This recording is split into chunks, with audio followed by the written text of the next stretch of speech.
प्यारे विद्यार्थियों नमस्कार। एसपीटी गवर्नमेंट कॉलेज सरदार सर के यूट्यूब चैनल में आपका स्वागत है। कॉर्पोरेट अकाउंटिंग का अध्ययन अपने इन वीडियो के माध्यम से कर रहे हैं। पिछले वीडियो में अपने देखा था कि सुपर प्रॉफिट कैसे निकालते हैं।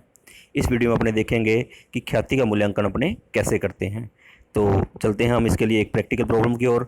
तो आपकी स्क्रीन पर प्रैक्टिकल प्रॉब्लम आ गई है। एक कंपनी के गत 5 वर्षों के शुद्ध लाभ दे रखे हैं इसने 78,000 रुपये, 82,000 रुपये, 88,000 रुपये, 93,000 रुपये, 99,000 रुपये। और व्यवसाय में विनियोजित पूंजी यानी कैपिटल एम्प्लॉयड दे रखी है 8 लाख रुपये, जिस पर 10% की एक उचित प्रत्याय की आशा की जाती है। मतलब ये नॉर्मल रेट ऑफ रिटर्न 10% मान के चलता है। यह भी आशा की जाती है कि कंपनी अपने अधिलाभों को अगले 5 वर्षों तक कायम रख सकेगी, यानी कंपनी को ये अधिलाभ 5 साल तक मिलते रहेंगे। इसका मतलब ये होता है कि कंपनी के ख्याति का मूल्यांकन जब अपने सुपर प्रॉफिट यानी अधिलाभों के आधार पर करेंगे तो हमें 5 साल की अवधि को लेना है। तो आगे देखते हैं। वार्षिक वृद्धि दर 10% के आधार पर 1 रुपये का मूल्य 5 वर्षों के लिए 3.78 रुपये मानते हुए अधिलाभों के आधार पर ख्याति को ज्ञात करना है। तो 1 रुपये का 5 वर्षों के लिए मूल्य जो 3.78 रुपये, इसका मतलब है कि जो 1 रुपया हमें 5 साल तक लगातार प्राप्त होगा, अगर वो आज ही प्राप्त हो जाए यानी उसकी वर्तमान मूल्य अगर अपने निकालें, प्रेजेंट वैल्यू निकालें, तो वो 3.78 रुपये होगी। तो इसके आधार पर ख्याति का मूल्यांकन करने के लिए सबसे पहले अपने को क्या करना पड़ेगा, अधिलाभों की गणना करनी पड़ेगी। अधिलाभों की गणना करने के लिए हमारे पास क्या होना चाहिए, एवरेज प्रॉफिट होने चाहिए, एक्चुअल एवरेज प्रॉफिट होने चाहिए। और एक्चुअल एवरेज प्रॉफिट की अपने नॉर्मल प्रॉफिट जिसकी अपने नॉर्मल रेट ऑफ रिटर्न जो एक्सपेक्टेड है उसके से अपने तुलना करेंगे।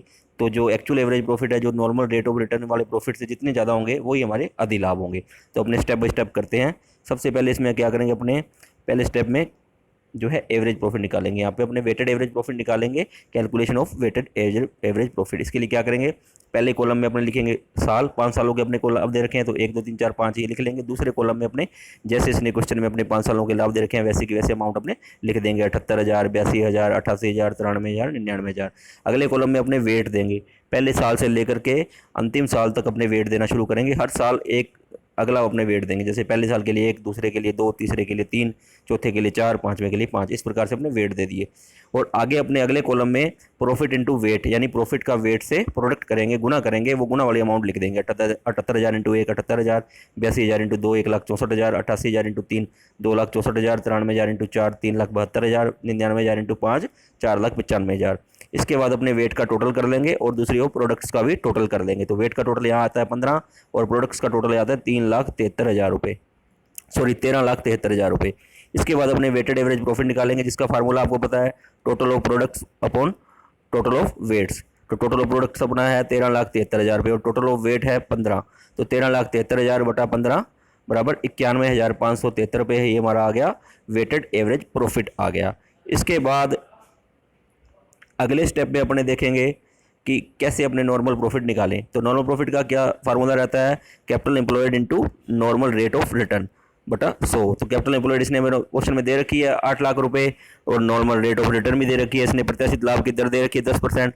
तो हमारा जो है नॉर्मल प्रॉफिट कितना आ जाएगा, 80,000 रुपये। तो ये 80,000 रुपये हमारा नॉर्मल प्रॉफिट आ जाता है। अब हमारे पास नॉर्मल प्रॉफिट भी आ गया और जो है वेटेड एवरेज प्रॉफिट भी आ गई। अब सुपर प्रॉफिट को निकालने के लिए अपने क्या करेंगे, वेटेड एवरेज प्रॉफिट की नॉर्मल प्रॉफिट से तुलना करेंगे। तो सुपर प्रॉफिट का फार्मूला हमारा है weighted average profit minus normal profit. तो वेटेड एवरेज प्रॉफिट अपना आपने देखा है कितना है, 91,533 रुपये और नॉर्मल प्रॉफिट हमारा है 80,000 रुपये। तो यहाँ आप देख रहे हैं कि 11,533 रुपये हमारा जो है सुपर प्रॉफिट आ जाता है। तो ये आपने सुपर प्रॉफिट भी निकाल लिया। तो यहाँ तक तो अपने पिछले सवालों में किया था कि सुपर प्रॉफिट कैसे निकालते हैं। अब ये ख्याति की गणना करवा रहे हैं, इसमें 2 स्टेप दे रहा है अपने को। पहले 2 पॉइंट दे रहा है, दोनों के आधार पर गणना करनी है।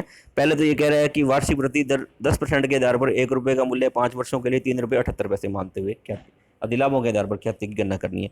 तो इसमें सीधा सा है, जो भी जितने अपने को वर्ष लेने हैं इसने 5 वर्ष बता दिए। अब रुपये का वर्तमान मूल्य ये कह रहा है 5 वर्षों के लिए 3.78 रुपये 10% दर के आधार पर। तो 3.78 यानी 3.78 इंटू सुपर प्रॉफिट हमारा क्या आ जाएगा, ख्याति की राशि आ जाएगी। तो ये आप देख रहे हैं वैल्यू ऑफ गुडविल क्या है, super profit into present value of rupees. तो सुपर प्रॉफिट हमारा क्या है 11,533 इंटू प्रेजेंट वैल्यू 3.78। तो इस हिसाब से हमारी ख्याति जो आती है 43,595 रुपये। देखा आपने, सुपर प्रॉफिट अपने पास आ गया है। सुपर प्रॉफिट से प्रेजेंट वैल्यू ऑफ रुपीज़ जितने वर्षों का इसने दे रखा है वो अपने को ले लेना है। इसने कहा है कि 5 वर्षों का लेना है, 5 वर्षों का ले लेंगे। इसने कहा है 10% दर के आधार पर 5 वर्षों का जो है प्रेजेंट वैल्यू है 1 रुपये की, वो 3 रुपये 78 पैसे है, तो 3 रुपये 78 पैसे अपने को ले लेंगे। तो अपने को सीधा सीधा गुना करना है सुपर प्रॉफिट से प्रेजेंट वैल्यू ऑफ रुपीज़ का।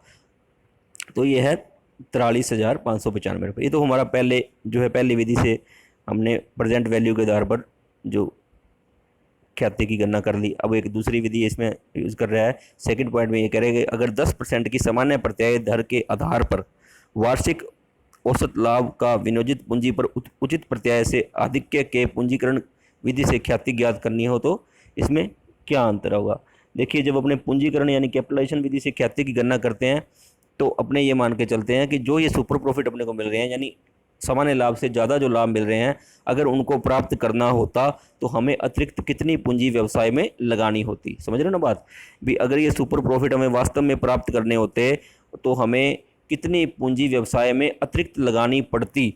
ये हमें मिल रहे हैं गुडविल के कारण, ठीक है ना, ये गुडविल के कारण मिल रहे हैं। अगर गुडविल ना हो, अगर इतने ही सुपर प्रॉफिट अपने को कमाने पड़े तो अतिरिक्त पूंजी कितनी लगानी पड़े, उसी पूंजी के मूल्य के बराबर अपने ख्याति का मूल्य मान लेते हैं। तो अपने इसका पूंजीकरण विधि इसको बोलते हैं। तो पूंजीकरण इसका कैसे करेंगे, जो अपने सुपर प्रॉफिट है, सुपर प्रॉफिट बटा प्रत्याय की सामान्य दर के आधार पर अपने इसका पूंजीकरण कर देंगे। अभी आप देखेंगे, वैल्यू ऑफ गुडविल है super profit upon normal rate of return into 100। तो सुपर प्रॉफिट हमारे पास है 11,533 बटा 10 इंटू 100, तो ये आ गई 1,15,330 रुपये।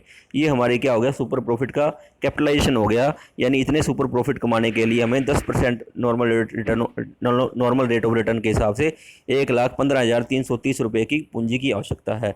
तो यानी गुडविल का जो वैल्यूएशन है सुपर प्रॉफिट के कैपिटलाइजेशन के आधार पर वो 1,15,330 रुपये है। तो आपने देखा इस प्रैक्टिकल प्रॉब्लम में अपने जो है ख्याति की गणना करी, दोनों विधियों से करी। एक तो सुपर प्रॉफिट, दोनों विधियों में सुपर प्रॉफिट का उपयोग किया है। पहले में तो अपने क्या किया है, वर्तमान मूल्य के आधार पर 1 रुपये के वर्तमान मूल्य आधार पर जो है वर्षों की क्रय विधि के आधार पर ख्याति का मूल्यांकन कर दिया। इसने 5 साल का बोला था, अपने 5 साल के हिसाब से 1 रुपये का वर्तमान मूल्य ले लिया और उस वर्तमान मूल्य का जो है सुपर प्रॉफिट से गुणा करके ख्याति का मूल्यांकन कर दिया। दूसरी है विधि जो है वो है कि हमारे पास जो अधिक्य हैं यानी सुपर प्रॉफिट जो हमें प्राप्त हुए हैं, अधिक लाभ जो हमें प्राप्त हुए हैं, उसका अपने पूंजीकरण करके ख्याति का मूल्यांकन कर दिया। तो दोनों ही विधियां आपने इस प्रश्न में देखी, दोनों ही विधियां इंपॉर्टेंट है। आपको इसको प्रश्न को 1-2 बार देखना और इससे संबंधित और भी जो क्वेश्चंस हैं आपकी जो टेक्स्ट बुक में, उसमें से आप हल करना, ताकि आपको ये पॉइंट ज़्यादा से ज़्यादा क्लियर हो जाए।